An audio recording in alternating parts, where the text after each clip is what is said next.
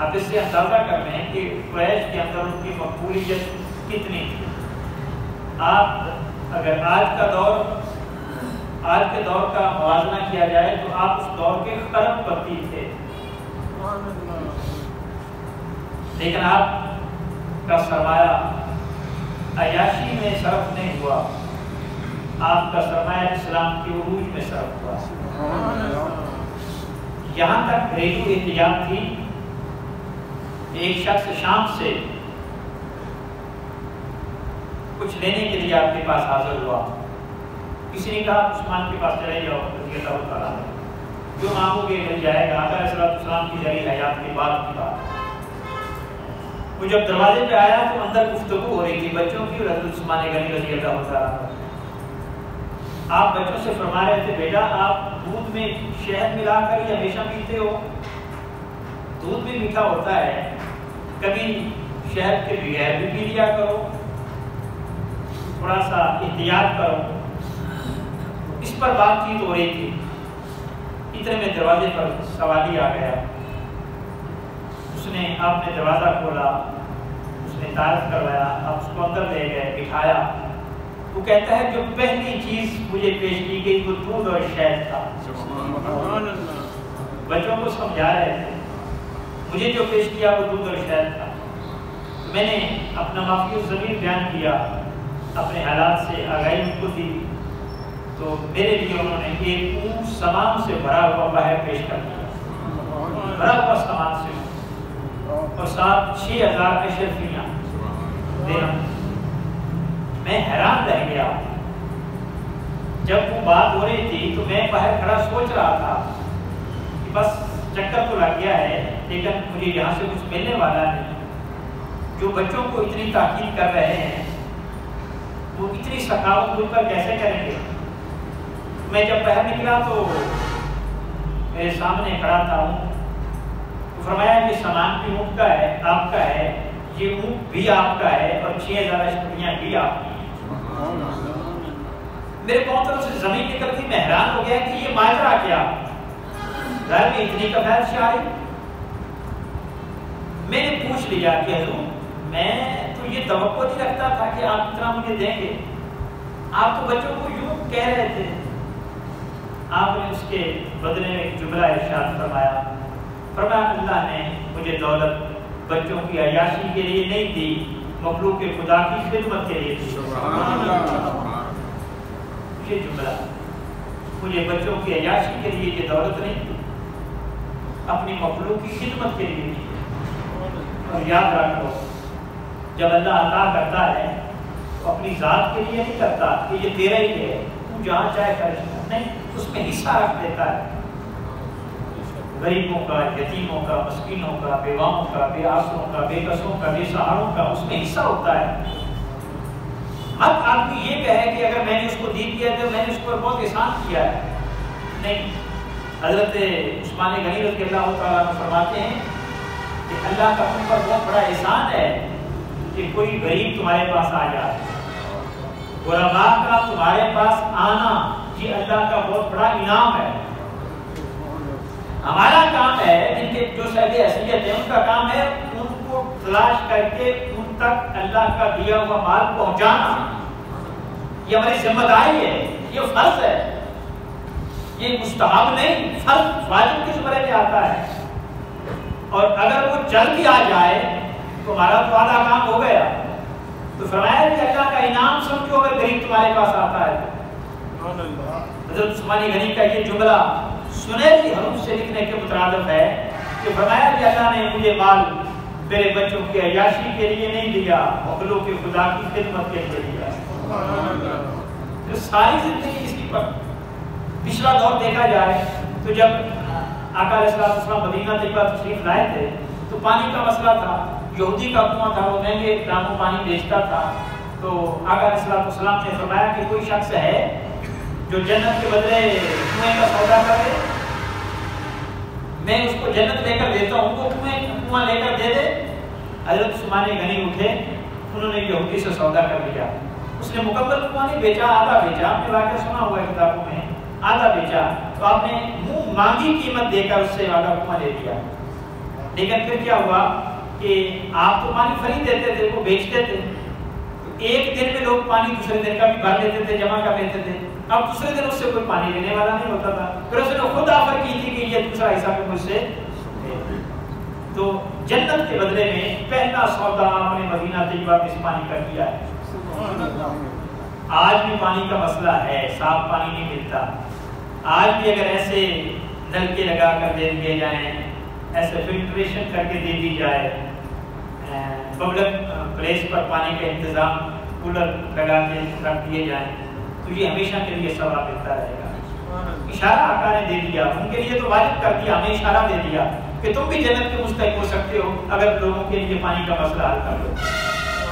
اور پھر جب غزوہ تبوک ہوا تو بڑا مشکل مرحلہ تھا، 30,000 کے لشکر کی تیاری تھی اور بڑا دور سفر پہ جانا تھا. اس سے پہلے اتنا بڑا لشکر اسلام نے نہیں دیکھا تھا، مسلمانوں نے ترتیب نہیں کیا تھا. اس وقت بھی 200 اونٹ سامان سے بھرے ہوئے حضرت عثمان غنی رضی اللہ تعالیٰ نے پیش کر دیے. اور آقا علیہ السلام خوش ہو کر فرما رہے تھے آج کے بعد عثمان جو بھی کرے اس سے بات پرس نہیں ہوگی، اس سے بات پرس نہیں ہوگی. تو یہ جو میں نے آیا مقصہ تلاوت کی ہے، اس میں بھی ذکر ہے حضرت عثمان غنی رضی اللہ تعالیٰ عنہ کے حوالے سے یہ آیت نازل ہوئی. جب حدیبیہ ہوا تو حدیبیہ میں آپ عمرہ کرنے کے لیے جا رہے تھے، حدیبیہ پر پہنچے تو انہوں نے روک دیا کہ آپ آگے نہیں آ سکتے، مشرکین مکہ نے. اس وقت پھر آپ نے سفیر بنا کر حضرت عثمان غنی رضی اللہ تعالیٰ عنہ کو بھیجا. سفیر بھی کسی معمولی شخص کو تھوڑا ہی بھیجا جاتا ہے. آپ کا انتخاب عثمان غنی پر ہوا تھا تو ایسے نہیں تھا. پھر اس میں بہت زیادہ فضیلتیں لکھی حضرت عثمان غنی کی، اس میں بہت زیادہ اشارات ملے حضرت عثمان غنی کی واقعہ سے. قرآن مجید فرقان حمید اب اس کی گواہی دیتا ہے کہ جب وہاں خبر پہنچی کہ شہید کر دیا گیا حضرت عثمان غنی رضی اللہ تعالیٰ عنہ کو، تو حضور نے پھر بیعت دی. اس بیعت کا ذکر قرآن میں ہے. اللہ نے فرمایا، یہ سورہ فتح 12 نمبر 26 رکوع نمبر 10 11 یہاں سے شروع ہوتا ہے. لقد رضی اللہ عن المؤمنین، اللہ ایمان والوں سے راضی ہو گیا. اللہ ایمان والوں سے راضی ہو گیا. کن ایمان والوں سے؟ اور کب راضی ہو گیا؟ اس یبایعونک تحت الشجرۃ، جب وہ درخت کے نیچے آپ سے بیعت کر رہے تھے. جب وہ درخت کے نیچے آپ سے بیعت کر رہے تھے تو اللہ ان سے راضی ہو گیا. یہ بیعت حضرت عثمان غنی رضی اللہ تعالیٰ عنہ کی ہو رہی تھی. اگر انہوں نے معاذ شہید کر دیا ہے تو ہم خون کا بدلہ لیں گے. 1500 صحابہ آقا علیہ السلام کے ہاتھ پر بیعت کر رہے ہیں حضرت عثمان غنی کے خون کا بدلہ لینے کے لیے. اس سے اندازہ کریں عثمان غنی کی اہمیت کیا ہے. 1500 صحابہ بیعت کر رہے ہیں اور یہ بیعت اب خود نہیں ہو رہی، اللہ کہہ رہا ہے کہ بیعت کرو. حضرت عثمان غنی کے خون کا بدلہ لینے کے لیے اللہ اہتمام کر رہا ہے. اور پھر اللہ فرماتا ہے کہ انہوں نے بیعت لی نا، کوئی عام غزوے کے لیے تو نہیں ہوئی تھی، یہ بیعت کسی اور جنگ کے لیے تو نہیں ہوئی تھی، عثمان غنی کے خون کے بدلے کے لیے ہوئی تھی. تو اللہ گواہی دے رہا ہے، اللہ فرما رہا ہے کہ اللہ ان مومنوں سے راضی ہو گیا جنہوں نے بیعت کر لی ہے. حضرت عثمان غنی کی خاطر بیعت کی گئی تو اللہ فرماتا ہے میں ان مومنوں سے راضی ہو گیا. اور پھر آگے بات بتا بھی بڑی ہے. فرمایا فعلم ما فی قلوبہم، اللہ فرماتا ہے میں نے ان کے دلوں کو جان لیا ہے کس جذبے کے ساتھ اور صدق و وفا کے ساتھ وہ بیعت کر رہے تھے. معذاللہ کو منافقت نہیں تھی کہ اوپر سے بیعت کر رہے تھے، اندر سے دل ان کے حضرت عثمان غنی کے لیے نہیں دھڑک رہے تھے. نہیں، فرمایا وہ دل و جان سے بیعت کر رہے تھے. اب آپ اندازہ کریں کتنی بد نصیبی کی بات ہے کہ اس امت کو ٹکڑے ٹکڑے کیا جا رہا ہے اور کیا گیا ہے صحابہ اور اہل بیت کے درمیان کی تفاوت اور ووٹ پیدا کرنے کے لیے. اب 1500 صحابہ میں حضرت علی بھی موجود ہیں، 1500 صحابہ میں حضرت علی مرتضیٰ بھی موجود ہیں، اور اتنے کثرت کے ساتھ صحابہ حضرت عثمان غنی کے لیے بیعت کر رہے ہیں. اس سے پتہ چلا کوئی بود نہیں تھا، کوئی دوری نہیں تھی، سارے کے سارے صحابہ آپس میں یکجان تھے اور محبت کرنے والے تھے اور دل سے کر رہے تھے. کیونکہ اللہ نے گواہی دے دی کہ وہ دل سے کر رہے تھے، اللہ جان گیا کہ وہ دل سے کر رہے تھے. اور پھر اس کے بدلے میں کیا ہوا؟ فَأَنزَلَ السَّكِينَةَ عَلَيْهِمْ، اللہ نے ان کے دل میں صدق و وفا پایا اور ان پر سکون نازل کر دیا، وہ مطمئن ہو گئے. وَأَصَابَهُمْ فَتْحًا قَرِيبًا، اور ہم نے اس کے بدلے میں انہیں قریب آنے والی فتح کا انعام دے دیا. وہ فتح خیبر کی. اب یہ عثمان غنی کی وجہ سے سارے حمال ہو رہے ہیں. ایک تو ان کے دلوں پر سکون نازل کر دیا, دوسرے ان کے دلوں کو دیکھا کہ جس کو سما سے بھرا ہوا ہے, پیکر وفا ہے, پیکر صدق ہے, اور تیسرا انعام یہ ملا کہ ان کے لیے فتح لازم کر دی حضرت عثمان غنی رضی اللہ تعالیٰ عنہ کے لیے. اور پھر آقا علیہ الصلوۃ والسلام کے ہاتھ پر سب نے ہاتھ رکھا, حضور نے نیچے حضور نے گھروں کے ہاتھ پر ہاتھ رکھا, اور اللہ نے فرمایا ید اللہ فوق ایدیہم, میرے باپو جو آپ نے ہاتھ رکھا تھا وہ آپ نے نہیں, وہ تو خدا نے رکھا تھا. اتنی بڑی برکتیں ہیں اس بیت کے اندر. اور حضرت عثمان غنی رضی اللہ تعالیٰ عنہ ادھر تو یہ عمل ہو رہا تھا, ادھر آپ جب گئے تو حضرت سفیان نے کہا تھا آپ کعبہ کا طواف کر لیں, ہم آپ کے صاحب محمد صلی اللہ علیہ وسلم کو نہیں آنے دیں گے, خطرہ ہے وہ جنگ کرنے کے لیے آئے ہیں, آپ کو اجازت ہے, آپ کے ساتھ ہمارے دینا تعلقات ہے, رفاقت ہے, آپ کر لیں. آپ نے فرمایا خدا کی قسم میں اس وقت تک طواف نہیں کروں گا جب تک میرا مصطفیٰ سامنے نہیں ہوگا. شریعت میں تو ایسا نہیں ہے کہ حضور کے بغیر طواف نہ کرو. 6 ہجری کا واقعہ ہے, 6 سال ہو گئے تھے صحابہ کو دیکھے ہوئے, عثمان غنی نے ہجرت کی تھی, 6 سال سے پہلے کعبے کا طواف کیا تھا. وہ کعبہ جس کو صبح شام کرتے تھے, ہر میں کعبہ طواف کعبہ کیا کرتے تھے, دیکھا کرتے تھے, ہجرت کو غصہ دیا کرتے تھے. تو 6 برس گزر گئے تھے, اب 6 برس کے بعد موقع ملا ہی ہے, تو کوئی شریعت منع تو نہیں کر رہی. آقا علیہ السلام نے منع کر کے بھیجا تھا کہ آپ نے میرے بغیر طواف نہیں کرنا, لیکن ایک قلبی لگاؤ ہوتا ہے, قلبی تعلق ہوتا ہے. ہمیں کیا پتا تھا رسول کا, ہمیں کیا خبر تھی سجود کی, تیرے نقش پاک کی تلاش کی جو رہا تھا نماز. میری زندگی بھی عجیب ہے, میری بندگی بھی عجیب ہے, جہاں مل گیا تیرا نقش پاک وہیں کعبہ بنا لیا. انہوں نے کہا کہ ہمیں تو کعبے کا کعبہ بتایا مصطفیٰ نے, ہمیں کیا پتا یہ کعبہ کیا ہے, اس کے آگے کی اہمیت کیا ہے, اس کی عزت و حرمت کیا ہے, ہمیں تو یہ سارا کچھ بتایا مصطفیٰ نے ہے. آج کعبے کا طواف مصطفیٰ کے بغیر میری غیرت ایمانی گوارا نہیں کرتی. اور تاریخ میں ہے کہ آپ نے طواف نہیں کیا, محبت کا واقعہ ہے نا یہ, آپ نے طواف نہیں کیا, یہ محبت کا مسئلہ ہے, ورنہ شریعت اس بات سے نہیں روکتی. اور ادھر حضرت علی المرتضیٰ رضی اللہ تعالیٰ عنہ بجمن واقعہ آ گیا. وہ جب حدیبیہ کا معاہدہ لے کر رہے تھے تو انہوں نے لکھا تھا من محمد رسول اللہ, من جان محمد رسول اللہ. مشرکین مکہ نے اعتراض کیا کہ ہمارا معاہدہ محمد رسول اللہ کے ساتھ نہیں, ہمارا معاہدہ محمد بن عبداللہ کے ساتھ ہے, آپ محمد رسول اللہ مٹاؤ, اگر معاہدہ کر لیا تو پھر تو ہم مان گئے, ہم تو نہیں مانتے, لہذا محمد بن عبداللہ لکھو, ہمارا معاہدہ محمد بن عبداللہ کے ساتھ ہے. تو آقا علیہ السلام نے فرمایا ٹھیک ہے, ٹھیک کہہ رہے ہیں آپ, مٹا دو. اب حضرت علی کا ہاتھ محمد رسول اللہ لکھ تو سکتا ہے, مٹا نہیں سکتا. آقا علیہ السلام نے 3 بار کہا علی مٹا دو, علی مٹا دو. علی خاموش ہیں. 1500 صحابہ میں سے کسی ایک صحابی نے بھی نہیں کہا علی جب نبی کہہ رہے ہیں مٹا دو, مٹاتے کیوں نہیں ہو, محمد بن عبداللہ لکھتے کیوں نہیں ہو. سارے صحابہ اور حضرت علی المرتضیٰ بیکسوا زبان حال سے کہہ رہے تھے کہ آقا ہم مٹ تو سکتے ہیں, محمد رسول اللہ مٹا نہیں سکتے. یہ محبت کا واقعہ ہے, تو نہیں مٹایا. پھر حضور نے خود اس کو کاٹا اور پھر کہا کہ آپ محمد بن عبداللہ لکھ دیں. حضرت سیدنا صدیق اکبر سیدنا عثمان غنی رضی اللہ تعالیٰ عنہ کا یہ تعلق وفا پر مبنی ہے, محبت پر مبنی ہے. آقا علیہ السلام کی ظاہری حیات کے بعد ایک دن وضو کیا, مسجد نبوی تو مسکرا پڑے. کسی نے پوچھا حضور کہ ہمیں مسکرانے والی بات نہیں ہوا, مسکرائے کیوں؟ فرمایا جانتا ہوں کہ مسکرانے والی بات نہیں ہوئی, لیکن مجھے یاد آ گیا کہ ایک دن یہی وقت تھا, آقا علیہ السلام نے یہی وضو کیا تھا, حضور وضو کرنے کے بعد مسکرا پڑے تھے, میں تو حضور کی ادا پر عمل کر رہا تھا. یہ قلبی لگاؤ, یہ ورفتگی, یہ محبت, یہ جنون حضرت عثمان غنی رضی اللہ تعالیٰ عنہ کا. آقا علیہ السلام نے فرمایا میرا عثمان حضرت ابراہیم علیہ السلام کے مشابہ ہے, صورت میں بھی سیرت میں بھی, صورت میں بھی سیرت میں بھی. میرا عثمان حضرت ابراہیم علیہ السلام کے مشابہ ہے. اور میرا عثمان اس لیے کہا کہ آپ کی بیٹی حضرت رقیہ کا نکاح حضرت عثمان سے تھا, آپ کے داماد تھے حضرت عثمان. اور پھر جب حضرت رقیہ کا انتقال ہوا تو پھر آپ نے ام کلثوم کا نکاح کر دیا. کسی نے کہا حضور یہ کیا؟ فرمایا اگر میری 40 بیٹیاں بھی ہوتی تو جگہ باقی میرے عثمان کی عقد میں دیتا, 40 کی ہوتی تھی. اور پھر ایک مقام پر آقا علیہ السلام نے فرمایا کہ ام کلثوم کا نکاح میں نے نہیں کیا, اللہ نے جبریل کو بھیج کر کروایا ہے, اللہ نے جبریل کو بھیج کر کروایا ہے یہ نکاح. اور پھر آقا علیہ السلام سے کسی نے پوچھا کہ یا رسول اللہ، یہ حاکم المستدرک میں صاحب بن سعد سے یہ روایت ہے، کہتے ہیں آقا علیہ الصلوۃ والسلام بادل تھے تو بجلی یوں ایک چمکی، تو اس چمک سے ہر چیز ایک دفعہ روشن ہو جاتی ہے، تو کسی نے ویسی بات کر دی، سعد کہتے ہیں کہ ہم بیٹھے تھے، کسی نے پوچھ لیا حضور کیا جنت میں بھی ایسی چمک ہوگی؟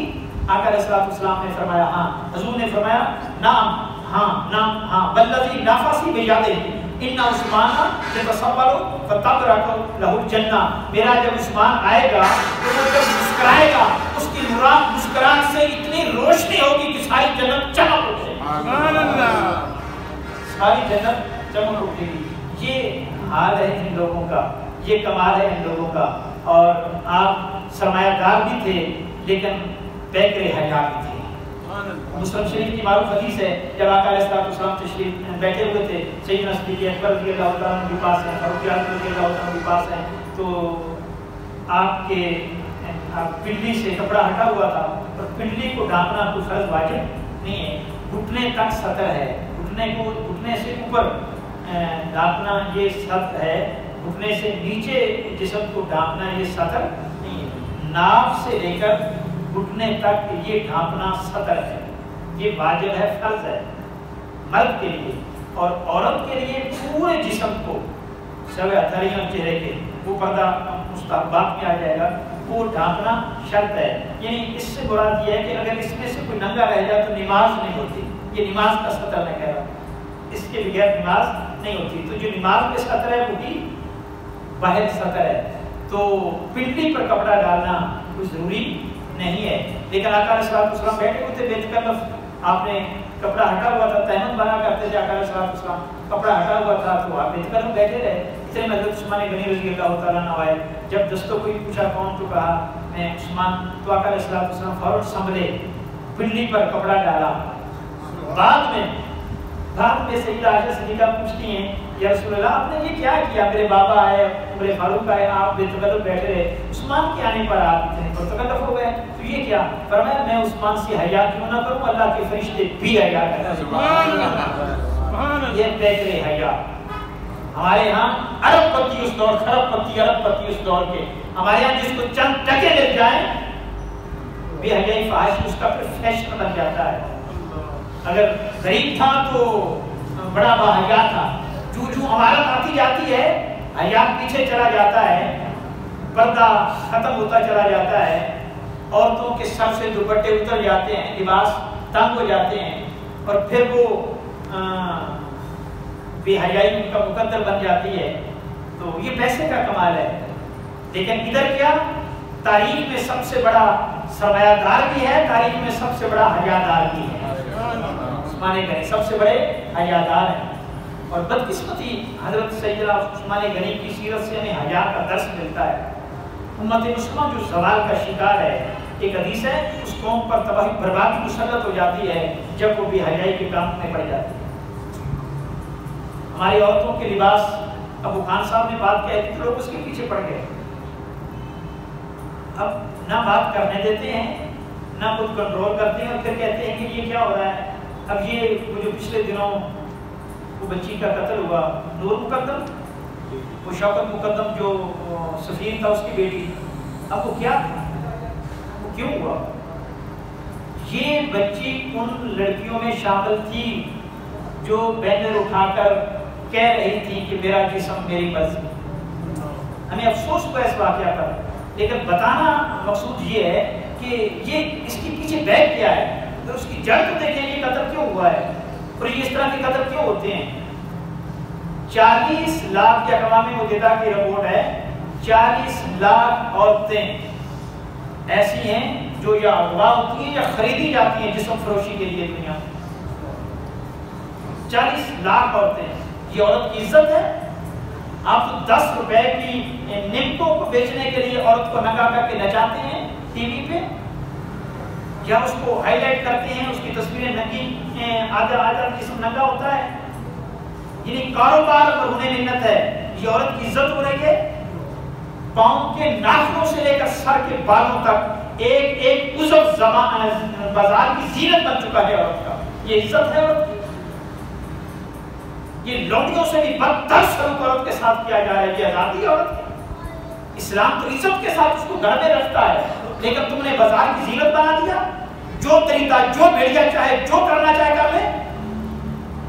اب وہ میرا جسم میری مرضی کے نعرے لگانے کا میں شامل تھی. یہ اس کی سوچ تھی، یہ اس کا مقصود تھا. اور پھر کیا ہوا؟ 18 تاریخ کو نکلی ہے گھر سے، 20 اس کا مرڈر ہوا. گئی کہاں تھی؟ کیوں گئی تھی؟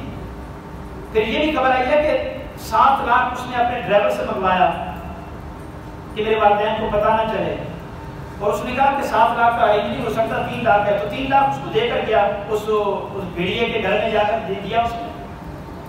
تو یہ کیا تھا؟ اور پھر ظلم اس پر یہ ہے کہ لوگوں نے آ کے بند کی. اس نے اوپر سے جب چھلانگ لگائی ہے تو پھر وہ درندہ نیچے آ کر اس کو گھسیٹ کر لے گیا. وہ گارڈ بھی کھڑے تھے، تماشا دیکھ رہے تھے. وہ بکا کرتی رہی کہ ان کے مارنے میں تھوڑا ہوا ہے. کسی کی غیرت نہیں جاگی. ان درندوں کو بھی پکڑنا چاہیے جو عام صورتکار بنے رہے. اور اس کی بنیاد پہ آ کر اب یہ اتنے دن ہو گئے ہیں، 10-12 دن ہو گئے، کسی نے بیان دیا ہو کہ یہ میرا جسم میری مرضی والے نعرے کی وجہ سے ہوا ہے. کسی نے کہا یہ بھی حیائی فاشی کی وجہ سے ہوا ہے. کسی نے کہا یہ جتنی آپ نے پوری آزادی دے دی ہے کہ 2 دن عورت غائب ہے گھر سے، وہ فرینڈ کے ساتھ جا رہی ہے، یہ غلط ہے. کسی نے اس کے بارے میں کہا سبھی کی زبانیں گونگے شیطان والے بیٹھتے ہیں. کوئی اس کے خلاف بولا یہ جو بھی حیائی فاشی کو آپ روایت دے رہے ہو یہ اس وجہ سے قتل ہوا ہے. یہ کسی نے بات کی؟ یہ کرنی چاہیے تھی. اب اس کی جڑ دیکھنی چاہیے تھی. ایسا کیوں ہوتا ہے؟ اس کے پیچھے جانا چاہیے تھا، لیکن کچھ نہیں. اللہ کا فیصلہ. کہتے یہ تو کلچر ہے، اس کو کیوں بدلیں ہم؟ یہ تو ہماری ضرورت ہے. بھائی اگر اس کو کلچر بنانا ہے پھر اس طرح کے واقعات رونما ہوتے رہیں گے. پھر ڈرتے کیوں ہو؟ پھر شکوا کیوں کرتے ہو؟ پھر بھگتو. تو افسوس اس بات کا ہے کہ یہ واقعات کیوں ہو رہے ہیں. والدین بھی 2 دن سے بھی خبر ہے. وہ ہمارے یہاں ایک بہت بڑی وبا ہے. والدین کہتے ہیں کہ ہمیں اپنی بچی پر بھروسہ ہے. بھئی یہ بہت بڑا ظلم کر رہے ہو بھروسہ کر کے. رسول اللہ نے بھروسہ نہیں کیا اپنی ازواج پر. تمہاری بچی ازواج مطالعہ سے زیادہ پاکیزہ ہے. آقا نے تو بھروسہ نہیں کیا. وہ جو نبینہ آیا تھا تو انہوں کو دیکھ رہی تھی تو فرمایا تم اندر کیوں نہیں چلے گی؟ یا رسول اللہ وہ نبینہ فرمایا تو اتنا نبینہ نہیں ہو. بھروسہ کر لیتے. حضور نے بھروسہ نہیں کیا. ہم کہہ رہے ہیں کہ ہم بچوں پر بھروسہ کرتے ہیں، ہم اپنے بچوں پر ہمیں بھروسہ ہے. لہٰذا خدا ایسا تو نہ کریں، ایسا کہہ کر خود کو مطمئن تو نہ کیا کریں. یہ غلط ہے تو اس کو غلط تو کہیں. تو حضرت عثمان غنی رضی اللہ تعالیٰ عنہ کی سیرت سے ہمیں حیا کا درس ملتا ہے. آقا علیہ السلام نے فرمایا الحیاء من الایمان. حیا ایمان کا حصہ ہے. حیا ایمان کا حصہ ہے. تو ابراہیم علیہ السلام سے جو مشابہ کہا، فرمایا حیا میں، اخلاق میں، سیرت میں، کردار میں ان کے مشابہ تھے حضرت عثمان غنی رضی اللہ تعالیٰ عنہ. پھر اس کے بعد ہے آپ کا دور حکومت. 12 سال آپ نے حکومت کی. آپ نے بے پناہ انقلابی کام کیے. محکمہ پولیس کو آپ نے اپگریڈ کیا.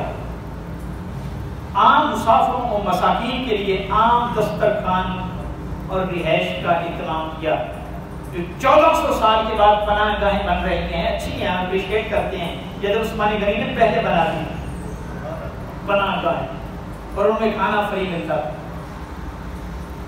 ان میں کھانا فری تھا. اور پھر پانی کے چشمے بنوائے. مختلف جگہ پہ پانی کا ارینج کیا تاکہ راستے میں لوگوں کو پانی کا پرابلم نہ پیش آئے. آپ کے دور میں زراعت نے بہت ترقی کی. بند باندھے گئے سیلاب کو روکنے کے لیے. سڑکوں پر آپ نے ریسٹورنٹ بنوائے، چوکیاں بنوائیں. پولیس کو باقاعدہ تنخواہ پر رکھا اور چوکیاں بنوائیں اور عسکری نظام وضع کیا. یہ فوج باقاعدہ حضرت فاروق اعظم رضی اللہ عنہ کے دور میں شروع ہو گیا تھا. باقاعدہ فوجی بھرتی کیے، پھر ان کو تنخواہیں ملتی تھی. حضرت عثمان غنی نے اس کو مزید اپ گریڈ کیا، مزید بہتر کیا. خزانہ بیت المال کا بھرا آپ نے. ائمہ اور مساجد اور مؤذنین باقاعدہ تنخواہ پر رکھے کہ اب یہ اللہ کے دین کا کام کریں گے. اب ان کی ذمہ داری ریاست پر ہے تو ریاست ان کو پے کیا کرتی تھی. یہ جو اوقاف کی مسجدیں ہیں ان کا اصل فلسفہ یہ ہے کہ وہ اللہ اور اس کے رسول کے دین کا کام کریں، تعلیم و تربیت کا ریاست ان کو پے کرے. لیکن وہ مسجدیں تھوڑی ہیں اور اوقاف کا محکمہ بھی بس اتنے تک کی محدود ہو گیا ہے. اب ہمارے یہاں مساجد جو ہیں وہ محلے کی ذمہ داری بن کے رہ گئی ہے، تو اس میں پھر ائمہ مؤذنین کی تنخواہیں مقرر کی جاتی ہیں۔ اور پھر آپ نے 44 لاکھ مربع میل پر حکومت کی تھی۔ خلیفہ بنتے ہی آپ نے اس دور میں 100 درہم سرکاری ملازمین کی تنخواہوں میں اضافہ کیا، 100 درہم۔ اور پھر آپ نے سول، فوجی، عدالتی، مالی اور مذہبی محکمے بنائے تھے، پھر کو الگ الگ کیا تھا۔ اور پھر یہاں پہ بڑی بات، بچوں کی وظیفے مقرر کیا، بچوں کے وظیفے۔ اور پھر اس میں ایک اصول تھا کہ جب بچہ تھوڑا سا بڑا ہو جاتا ہے، 1 سال اس کی ایج ہوگی تو اس کا وظیفہ تھوڑا بہت بڑھا دیا جائے گا، وظیفہ اس کا بڑھا دیا جائے گا۔ تو یہ کام تھے جو انقلابی سطح پر آپ نے فرمائے تھے۔ اور ایک اہم بات، جب آپ خلیفہ بنے تھے، عرب کے سب سے متبول آدمی، امیر ترین آدمی تھے، اور جس دن آپ کی شہادت ہوئی تھی، آپ کی وراثت میں صرف 2 گھوڑے تھے، 2 اونٹ تھے صرف۔ جب آپ کی شہادت ہوئی تھی تو صرف 2 اونٹ تھے۔ اور پھر آپ کی شہادت بھی بڑے دردناک المناک طریقے سے ہوئی ہے۔ باغیوں نے آپ کے گھر کا محاصرہ کیے رکھا، 40 دن تک آپ کے گھر کا محاصرہ رہا۔ اتنے بڑے خلیفہ وقت ہیں، 44 لاکھ مربع میل پر آپ کی حکومت ہے۔ حضرت امیر معاویہ رضی اللہ تعالیٰ عنہ نے شام سے خط لکھا تھا، حضور آپ اجازت دیں ان باغیوں کا قلع کما کرنے کے لیے میں یہاں سے فوج لے آتا ہوں۔ حضرت علی مرتضیٰ رضی اللہ تعالیٰ نے پیشکش کی تھی کہ میں یہاں پہ ارینج کرتا ہوں فوج کا۔ آپ نے اپنے بیٹے حسن حسین کو بھی ان کی حفاظت کے لیے معمور کیا ہوا تھا، لیکن 82 سال 80 سے 82 سال کی ایج کیا، لیکن آپ نے ایک جواب دیا تھا۔ آپ نے فرمایا تھا کہ اپنی ذات کی خاطر اللہ کے رسول کی گلیوں کو خون سے آلودہ نہیں کرنا چاہتا، میں صبر کرنا چاہتا ہوں۔ آپ نے ایسا کوئی قدم نہیں اٹھایا جس سے قتل و غارت ہو۔ تو پھر باغیوں نے آپ کو 18 ذوالحج کو عصر کے بعد جمعے کا دن تھا، آپ کو شہید کر دیا گیا۔ یہ بہت بڑا المیہ ہے۔ پھر اس کے بعد امت اکٹھی نہیں ہو سکی۔ پھر وہ امت کو جو اتحاد حضرت عثمان غنی تک میسر تھا، پھر وہ میسر نہیں ہو سکا۔ پھر اس کے بعد حضرت علی المرتضیٰ خلیفہ بنے، ادھر شام میں حضرت امیر معاویہ نے اپنی اعلیٰ خلافت کا اعلان کر دیا۔ پھر ان کے درمیان بھی آپس میں کوئی اچھے حالات نہیں گزرے۔ پھر اس کے بعد واقعہ کربلا پیش آیا، اس کے بعد بنو عباس بنو امیہ کا جھگڑا رہا۔ تو یہ حضرت عثمان غنی کے بعد امت کو اتحاد میسر نہیں ہو سکا۔ دعا ہے اللہ جل مجدہ حضرت عثمان غنی کی کہ درجات کو بلند فرمائے اور امت کو اتحاد اور اتفاق عطا کرنے